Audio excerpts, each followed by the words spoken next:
1월 13일 새벽 예배에 함께 하시는 모든 성도님들을 이 시간 환영하고 축복합니다.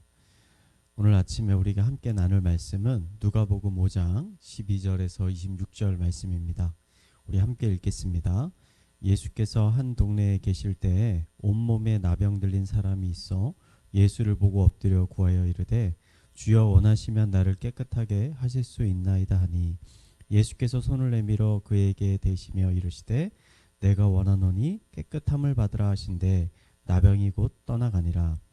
예수께서 그를 경고하시되 아무에게도 이르지 말고 가서 제사장에게 내 몸을 보이고 또 내가 깨끗하게 됨으로 인하여 모세가 명한 대로 예물을 드려 그들에게 입증하라 하셨으니 예수의 소문이 더욱 퍼짐에 수많은 무리가 말씀도 듣고 자기의 병도 고침을 받고자 하여 모여오되 예수는 물러가서 한적한 곳에서 기도하시니라.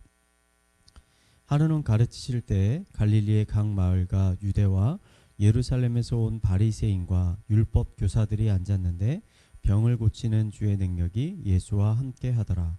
한 중풍병자를 사람들이 침상에 메고 와서 예수 앞에 들여놓고자 하였으나 무리 때문에 메고 들어갈 길을 얻지 못한지라.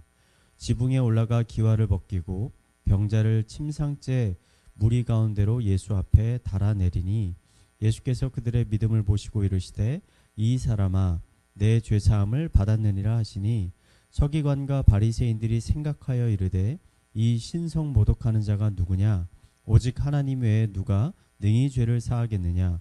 예수께서 그의 생각을 아시고 대답하여 이르시되 너희의 마음에 무슨 생각을 하느냐. 내 죄사함을 받았느니라 하는 말과 일어나 걸어가라 하는 말 어느 것이 쉽겠느냐. 그러나 인자가 땅에서 죄를 사하는 권세가 있는 줄을 너희로 알게 하리라 하시고 중풍병자에게 말씀하시되 내가 내게 이르노니 일어나 내 침상을 가지고 집으로 가라 하시매 그 사람이 그들 앞에서 곧 일어나 그 누웠던 것을 가지고 하나님께 영광을 돌리며 자기 집으로 돌아가니 모든 사람이 놀라 하나님께 영광을 돌리며 심히 두려워하여 이르되 오늘 우리가 놀라운 일을 보았다 하니라. 아멘. 예수님은 어느 날 갈릴리에서 가장 큰 도시였던 가버나움에 방문하셨습니다. 당시 예수님은 유대인들 사이에서 병을 고치는 능력이 있는 선지자로 알려져 있었습니다. 예수님이 오시자 가버나움에 있던 온갖 병든 자들이 예수님이 계신 곳으로 몰려들기 시작했습니다. 뿐만 아니라 예수님이 병을 고치시는 것을 구경하기 위해서 수많은 시민들도 몰려왔습니다.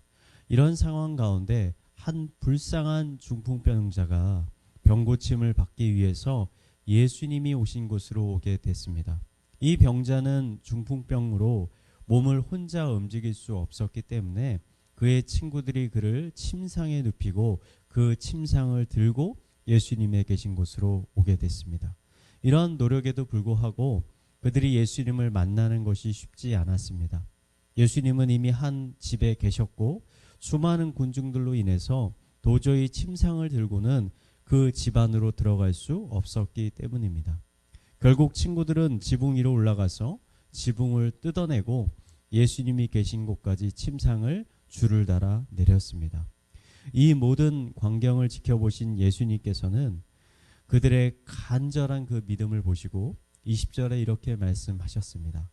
이 사람아 내 죄사함을 받았느니라. 예수님의 이 말씀으로 인해서 주변 사람들이 술렁거리기 시작했습니다. 그 자리에 함께 있었던 몇몇 바리새인들은 하나님 외에 누가 죄를 사할 수 있는 능력이 있는가? 라고 말하면서 예수님을 비난하기 시작했습니다. 그러자 예수님께서는 그들에게 이렇게 말씀하셨습니다.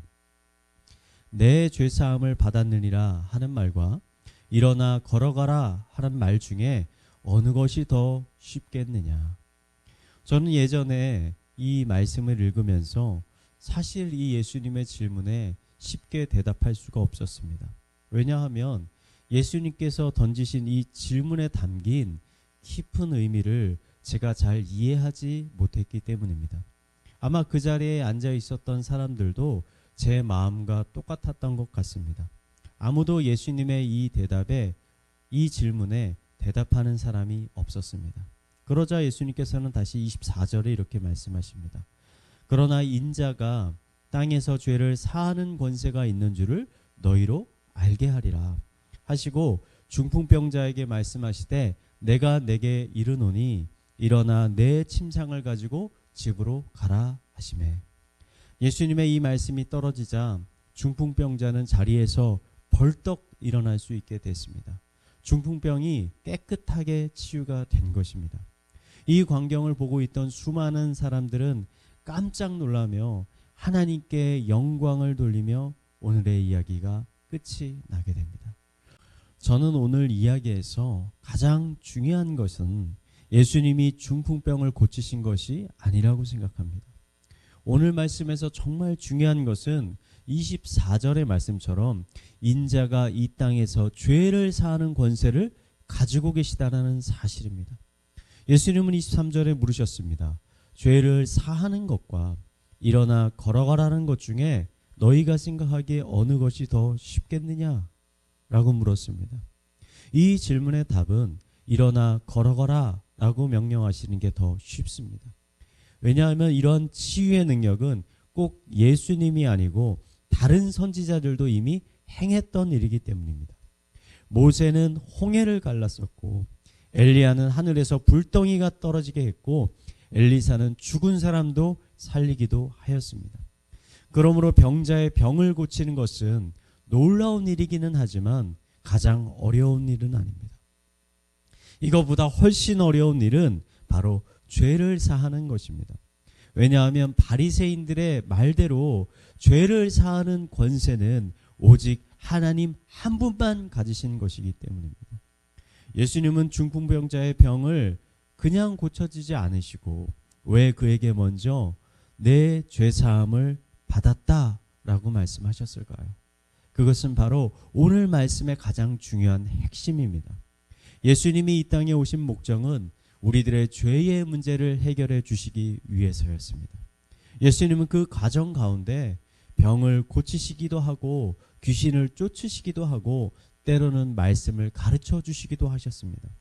이러한 다양한 사역을 하셨지만 예수님의 사역의 궁극적인 목적은 바로 우리의 죄의 문제를 해결해 주시는 데 있었습니다. 헌데 사람들은 이 사실을 알지 못한 채 예수님의 다른 사역에만 관심이 많았습니다. 이런 것을 보고 우리나라의 옛날 속담에 떡보다 떡고물에 관심이 많다라고 표현하기도 합니다. 예수님이 정말 우리에게 주고 싶으신 것은 죄사함을 통한 의로움인데 우리들의 몸이 더 건강해지는 것, 우리가 좀 더 부유해지는 것, 좀 더 삶이 형통해지는 것에만 우리들의 관심과 마음을 쏟고 있었던 것입니다. 예수님은 이 사실을 잘 알고 있었습니다. 가버나움에 자신을 보기 위해서 찾아온 수많은 사람들은 구원자이신 예수님을 만나러 온 것이 아니라 의사 예수, 교사 예수, 랍비 예수를 만나기 위해서 온 것임을 잘 알고 계셨던 것입니다. 그래서 예수님은 그 사람들 앞에서 자신이 무엇을 하기 위해서 이 자리에 왔는지를 정확하게 보여주고자 하셨습니다. 그래서 중풍병자를 향해서 오늘 내가 죄사함을 받았다라고 선포하셨던 것입니다. 예수님이 이 땅에 오신 것은 우리들의 죄를 사하시고 우리들을 구원하기 위해서였습니다. 예수님께 나아가는 사람은 그가 몸이 건강한 사람이든 아픈 사람이든 학식이 있는 사람이든 없는 사람이든 돈이 많은 사람이든 적은 사람이든 상관없이 죄인의 모습으로 예수님께 나아간다는 것을 잊지 말아야 합니다. 이것은 우리가 신자가 된 이후에도 동일합니다. 우리가 특히 기도하며 주님 앞에 나아갈 때 우리의 기도 가운데는 항상 죄사함에 대한 회개의 기도가 포함되어 있어야 합니다. 하지만 안타깝게도 우리들의 기도의 대부분은 가버나움에 모인 사람들과 같이 좀 더 나의 삶이 평안해지고 형통해지기를 하나님께 간구하고 있습니다.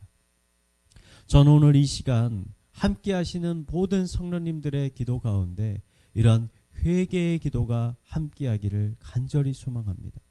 왜냐하면 우리는 죄를 사하는 권세를 가지신 예수님 앞에 나아가는 것이기 때문입니다.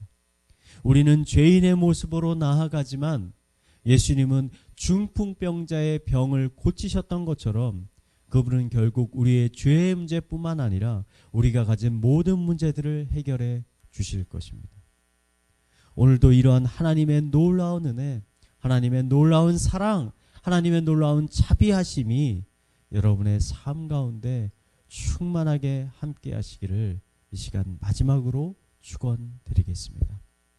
우리 함께 말씀을 묵상하며 기도하도록 하겠습니다. 하나님, 저는 죄인입니다. 하나님과 내 이웃을 내 몸과 같이 사랑하라는 하나님의 말씀을 오늘도 지키지 못하며 살아갑니다. 그런 저를 불쌍히 여겨주시고 용서하여 주시옵소서. 죄사함을 통해 나를 향하신 하나님의 크신 사랑을 깨닫게 하여 주시고 그 사랑으로 인해 기뻐하며 하나님께 온전한 찬양과 예배를 드리게 하여 주시옵소서. 이러한 기도 제목을 가지고 이 시간 함께 기도하도록 하겠습니다. 기도하시겠습니다.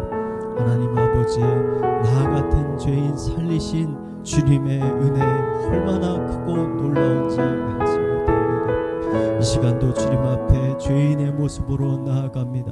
내 안에 선한 것이 하나도 없음, 거룩한 것이 의로운 것이 하나도 없음을 주님 앞에 고백하며 나아갑니다. 내가 하나님의 자녀가 될 수 있었던 것은 이 더럽고 추한 나를 예수 그리스도의 보혈의 피로 덮어주셨기 때문입니다.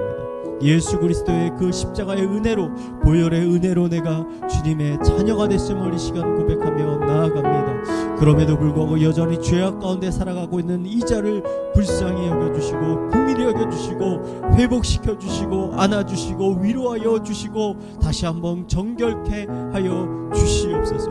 하나님이 부어주신 이 사랑에 기뻐하며 하나님을 더욱더 찬양하며 예배하는 자리에 나아갈 수 있도록 하여 주시옵소서. 우리 교회를 위해 기도하겠습니다. 코로나가 지속되는 가운데 모든 공예배가 온라인으로 드려지고 있습니다. 함께 모여 예배하지 못하지만 그 예배들 가운데 하나님의 더 큰 은혜를 부어 주시옵소서. 사람이 주는 위로와 위안이 아닌 성령님이 부어주시는 평안과 기쁨을 충만하게 누리게 하여 주시옵소서. 지쳐있는 우리들의 영혼을 회복시켜 주시고 다시 말씀과 예배 그리고 기도에 대한 열정이 살아나게 하여 주시옵소서. 우리 함께 기도하겠습니다. 하나님 아버지, 우리 예배 가운데 더 충만하게 하나님의 은혜를 부어 주시옵소서. 우리가 연약한 가운데 주님 앞에 나아갑니다.